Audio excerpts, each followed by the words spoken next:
This is the closest you'll ever get to riding the Pacific Electric Railway, once the largest electric railway in the world. We're traveling across Los Angeles to all 19 of its surviving redcar stations, tracing the very system that built Southern California. And we're doing it right here, from 4th Place, your place to learn about US geography, urbanism, transportation, and city planning.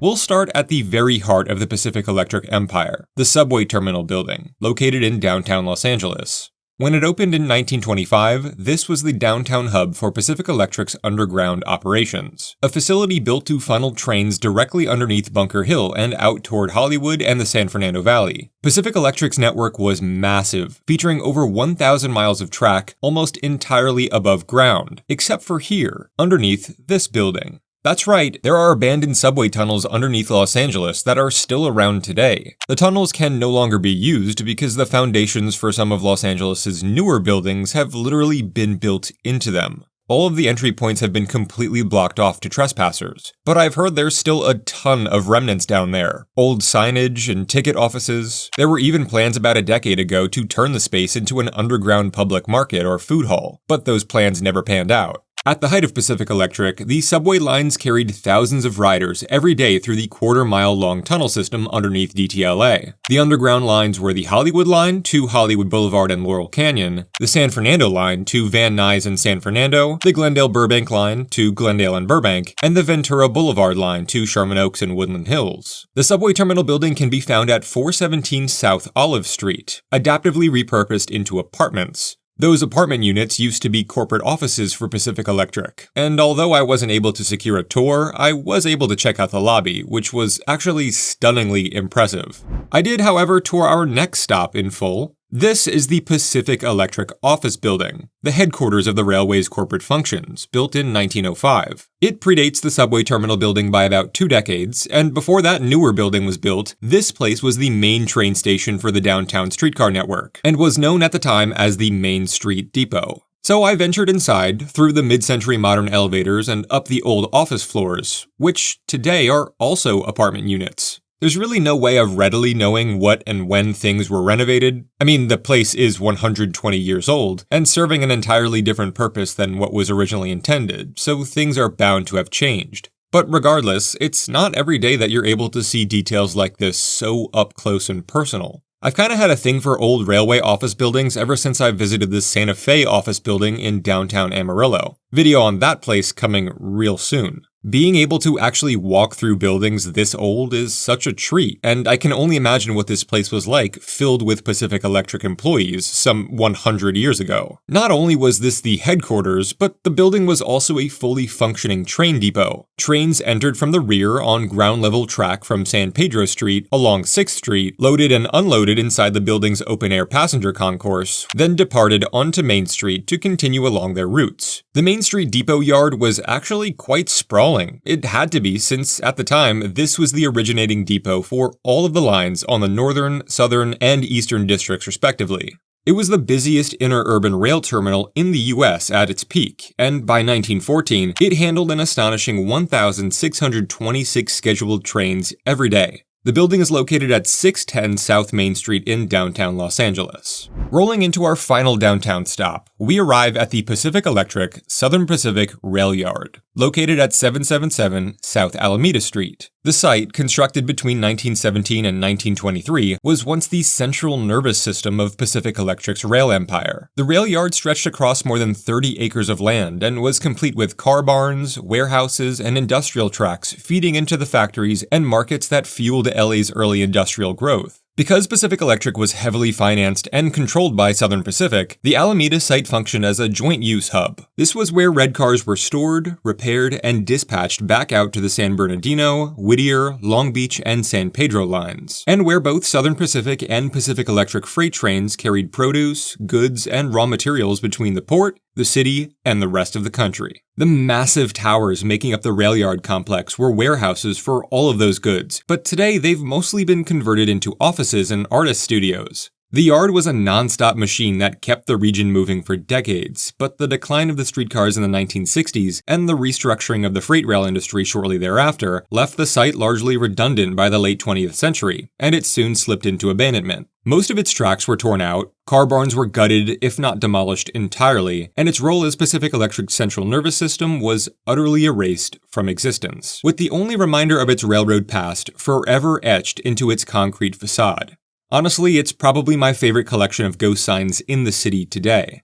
Throughout the 2010s, the site was redeveloped into Row DTLA, or the Row to locals, a sprawling adaptive reuse shopping and lifestyle center that honestly has done a great job of blending that gritty downtown industrial feel with all of the luxuries of a neighborhood third place. Well, all except for housing, that is. Kind of a shame that never happened, but at least it's a nice, low-key place to hang out. The place is home to high-end restaurants, creative offices, furniture boutiques, clothing stores, coffee shops, and vintage markets. The Row is getting a video all to itself, coming soon, so make sure you're subscribed so you don't miss out on it. We're making a pit stop, our first of two. Not exactly at a station per se, but still a really interesting pair of Pacific Electric remnants here at 242 South Toluca Street in Echo Park. Pacific Electric's downtown interurbans, when they were in operation, would enter and emerge from the subway tunnel system right here. There's not a ton to say about this place other than that, really. I mean, you can't go through the gates, and you can barely see them from beyond the fencing. But it's definitely tempting. Just to think LA's abandoned subway tunnels are right through there. I can't really understand why the city or someone hasn't taken advantage of that, not even for tourism. But today, it, along with the restored Toluca Street substation, is located on the property of Belmont Station Apartments, and can only be accessed up close if you live there. Alright, branching out from downtown, following the path of the Arroyo Seco, we'll arrive at Heritage Square Museum, current home of the Palms Depot. I say current home because this Pacific Electric depot has since been moved from its original home at National Boulevard and Vinton Avenue in the neighborhood of Palms, where it lived along the old Santa Monica Air Line from 1887 to 1933. And in 1953, it was converted into a private residence. It was originally built by Southern Pacific with 2 floors, ticketing, telegraph, and freight offices downstairs, and a bedroom and washroom upstairs, occupied by the station master. In 1976, the historic structure was permanently moved to the Heritage Square Museum, where it's now used as the museum's entrance and gift shop. Moving along to South Pasadena, we arrive at the Raymond Hotel Shelter, a small Pacific Electric passenger waiting shed that served the Hilltop Raymond Hotel from 1902 to 1934. It stands at the corner of South Fair Oaks Avenue and Columbia Street, the intersection of 2 Pacific Electric lines, the Columbia Street Short Line and the Pasadena Short Line. It would have been located at the base of the massive hotel complex. And there was even a daily franchise car linking the hotel area with the Santa Fe Railway's South Pasadena station, which would have been located closer to the hotel, roughly within this shot where all of that water and power infrastructure is today. That would be the LA Metro A train passing by. Though the hotel itself is gone, the Pacific Electric shelter remains in pretty good condition, stone and wood construction well preserved, and now functioning as one of the more unique looking and historical benches along the 260, 261, and 660 Metro bus routes. And if you make it out here, be sure to check out Pacific Electric's old Pasadena Substation number 2, about a block north up South Fair Oaks. That structure dates back to 1893. Our second pit stop here at the very tip of Brand Boulevard in Glendale. In the center of Brand Boulevard's wide, streetcar-era strip, an unassuming pedestrian island hides Glendale's only Pacific Electric relic in plain sight. Upon further investigation, this pedestrian island served as a stop along the North Glendale Short Line, but it wasn't just any normal stop. Being that it was the line's northern terminus, the island operated as a layover point between scheduled departures, and actually featured a place for Pacific Electric motormen to relieve themselves. That's right, underneath this plywood, there's a staircase to an underground Pacific Electric restroom. And I gotta say, I've never been more curious about a toilet before today. Unfortunately, it's completely blocked off, but if you know somebody that can grant me access to it, I'll gladly go back and film an entire video just about this little-known remnant of the Pacific Electric system. Here at the base of the San Fernando Valley in Burbank lives the Rio Vista Shelter. This one is also inside a museum, the Travel Town Train Museum, alongside this old abandoned San Francisco cable car and this old Pacific Electric locomotive. Apparently one of the machines that helped dig out LA's subway tunnels that we talked about earlier. Pretty cool stuff. Built around 1911, this shelter is a modest wood frame structure that originally lived along Vinland Avenue in Studio City. It served local riders on the San Fernando Valley line, a route that tied together the rural valley communities around Los Angeles with the city proper. In 1952, the newly opened museum in Griffith Park accepted the structure as a donation from Pacific Electric, just as the valley's streetcars were disappearing. Today, it remains saved and mostly undisturbed. A great example of what most shelters of the time looked like around the San Fernando Valley.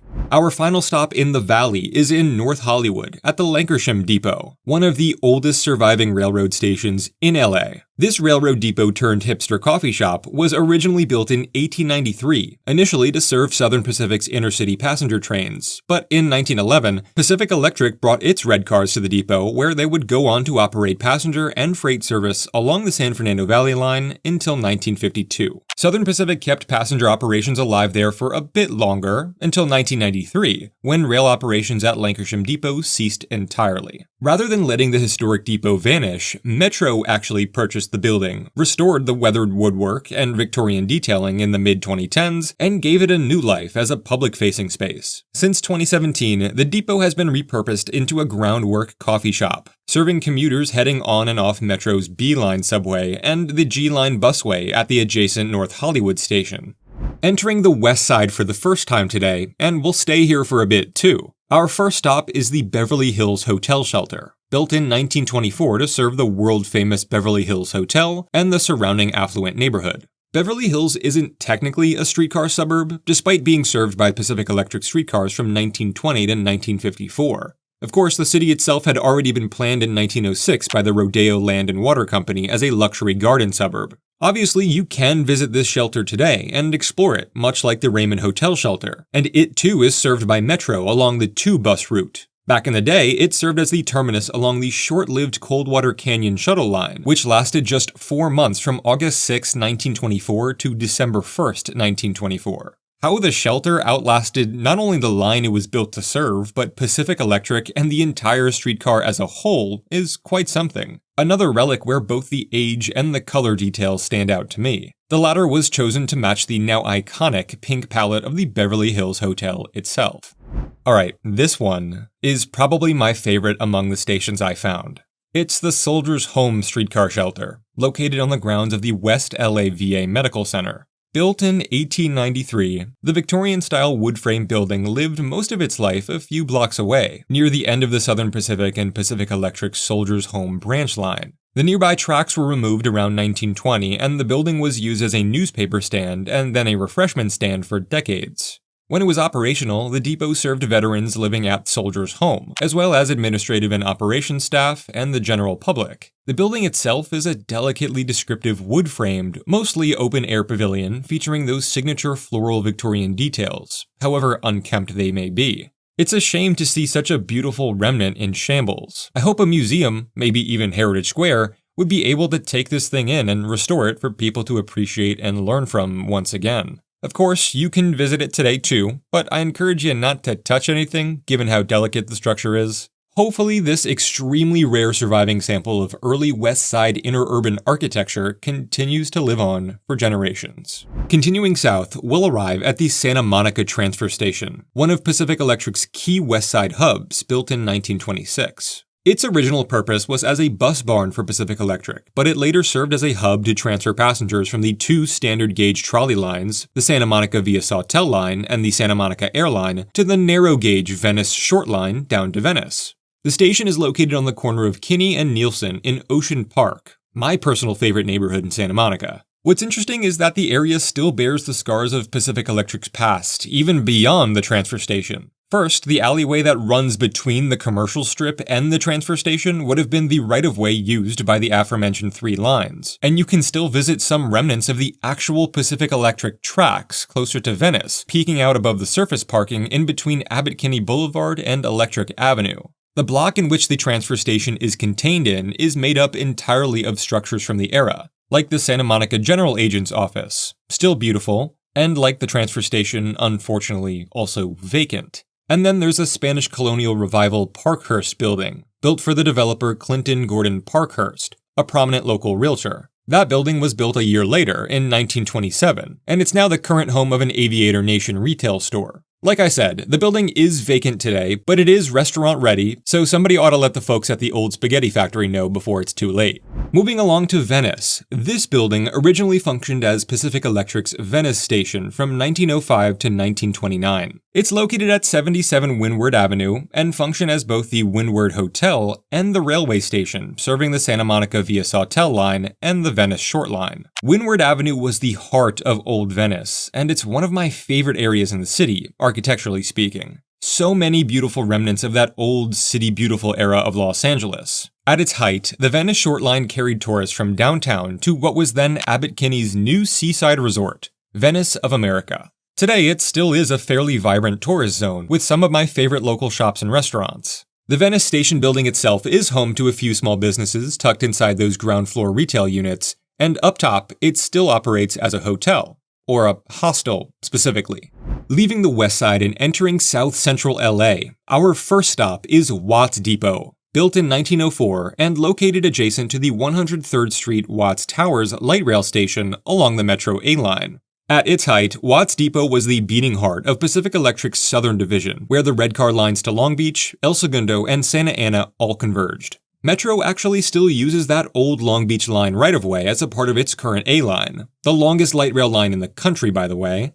The depot survived the infamous 1965 Watts riots, and in 1989, after a major renovation, was repurposed into a Department of Water and Power Customer Service Center, and then finally the Community Development Center it is today. There's a large empty parking lot south of the depot which once housed the Watts car barn and a small storage yard for the red cars. Watts Depot is a single-story wooden depot with wide eaves, wood shingles, and a deep gabled roof. Simple, functional, and unmistakably early Pacific Electric in style, as we've seen thus far. The Lynwood Depot, built in 1917, served Pacific Electric's Santa Ana line that stretched from Watts Depot to Santa Ana. It was designed in the Spanish colonial revival style, complete with these beautiful cream columns, clay tile roofs, and a painted red brick station house. Interurban service at the Lynwood Depot ended in 1958 with the closure of the Santa Ana line, but the building was listed on the National Register of Historic Places in 1974 and even documented by the Historic American Building Survey in 1980. It was later donated to the city of Lynwood by the Southern Pacific Railroad, which had succeeded the Pacific Electric in full upon ceasing operations. When the 105 freeway was built through Lynwood in the late 1980s, the depot was relocated from along its right-of-way to 3780 Martin Luther King Jr. Boulevard, near the entrance to Lynwood City Park, where it stands today. Continuing south from Lynwood, we arrive at the Bellflower Depot, which is home to a whole host of interesting Pacific Electric remnants. Completed in 1927, this depot was and still is situated along the defunct Santa Ana line, and if you visit the site today, you can literally trace the path of the old streetcars. The alignment here is now part of the Bellflower Bike Trail, a 2.7-mile hike and bike strip that extends all the way down to Bellflower City Park near the 91-605 interchange. The depot's original design featured white stucco walls, but over time it both changed in shape and color, with the addition of that columned arcade, as well as a new paint job, which was ultimately reversed for whatever reason. It appears that the depot has been heavily altered, with a whole new roof, windows, and I doubt that signage is original either.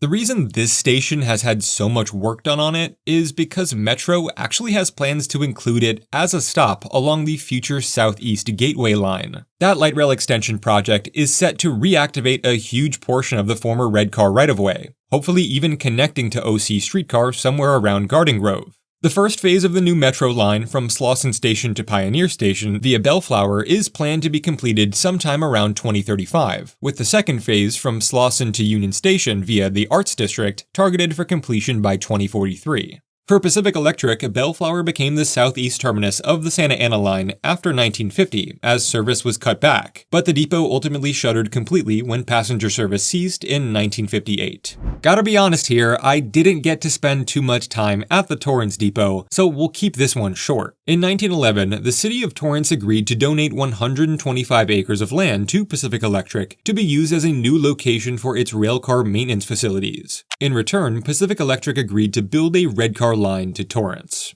The station was built here at 1250 Cabrillo Avenue and completed in 1912 to serve passengers on the Torrance Spur, later referred to as the Torrance Loop, after the way it spurs off of and then loops back around onto the Greater San Pedro via Torrance line. It also served the Columbia Steel Spur from 1913 to 1940, which connected the depot to the old Columbia Steel Mill, located where the Honda of North America complex is today. As the Pacific Electric Redcar lines to the South Bay were gradually discontinued in the 1940s, the historic depot building lost its function and fell into disrepair by the late 1980s. After rejecting multiple purchase offers, the property's owner, Southern Pacific, eventually sold it in 1986 to Capolino and Associates, who partnered with restaurateurs to repurpose the structure. In October 1991, the site reopened as the Depot Restaurant, marking a widely successful adaptive reuse of the old Redcar station that has since become a thriving landmark in downtown Torrance. Continuing south, the San Pedro 22nd Street Depot was built in 1906 by the Pacific Electric Railway as a part of its expansion into the Los Angeles harbor area. The depot served the World War I era Navy and submarine landing along PE's outer harbor line, and there really isn't much more information about it online other than that. The building is currently sitting abandoned on a part of the city that's largely abandoned and underutilized, and the fate of the site is unknown. But while you're here, there are a few other PE remnants to check out, from the old streetcar tracks themselves to a former heritage streetcar line that the city operated across the block from 2003 to 2015. The terminus is now fenced off, and this was the closest I was able to get to it, and it's a real shame too. The heritage Redcars were beautifully restored, and you actually used to be able to ride them along a former PE right-of-way. Though they're no longer here, I believe those Redcars can now be found at the Southern California Railway Museum in Paris, California, about 2 hours from LA.